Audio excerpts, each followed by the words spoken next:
తండ్రి కుమార పరిశుద్ధాత్మకు మహిమ కలుగునుగాక. ఈనాటి జీవవాక్యం. మనము క్రీస్తుతో మరణించియున్నచో ఆయనతో జీవింతుమని విశ్వసింతుము. పౌలు రోమీయులకు రాసినటువంటి లేఖ 6వ అధ్యాయము 8వ వచనము. ప్రియ దేవుని బిడ్డలారా, సహోదరి సహోదరులారా, మన ప్రభు అయిన యేసుక్రీస్తు కృప, తండ్రి దేవుని ప్రేమ, పవిత్రాత్మ తోడు మీకు లభించునుగాక. ఈనాటి జీవవాక్యం మనకు ఒక నిగూఢమైన సత్యాన్ని వివరిస్తుంది.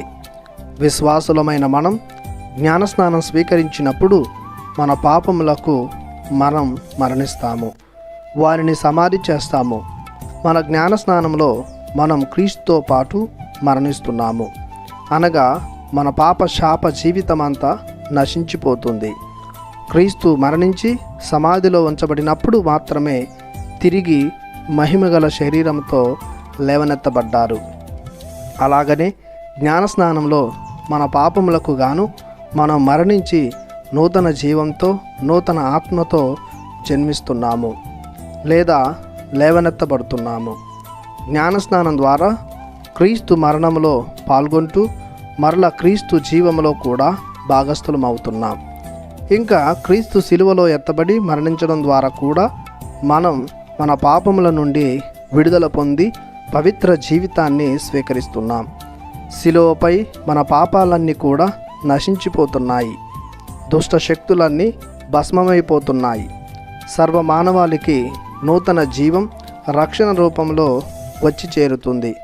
ఇదంతయు క్రీస్తులో విశ్వాసముంచి జ్ఞానస్నానం స్వీకరించి ప్రభునితో సహవాస జీవితం ప్రారంభించినప్పుడు సార్థకమవుతుంది.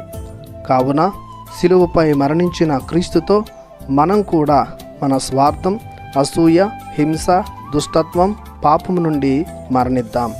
ఆయనతో కలిసి సదా జీవించుదాం. ప్రార్థించుదాము. మా రక్షకుడు అయిన దేవా, మీకు మా వందనం, మీకు మా స్తోత్రం. మీ రక్షణ కార్యానికి గాను వేలాది స్తోత్రాలు చెల్లిస్తున్నాము. ఇహలోకములో మేము జీవిస్తున్న స్వార్థపూరిత, మోసపూరిత, అవినీతి జీవితానికి స్వస్తి చెప్పి మీతో కలకాలం జీవించే దయను మాకివ్వమని యేసు పరిశుద్ధ నామములో ప్రార్థిస్తున్నాము తండ్రి.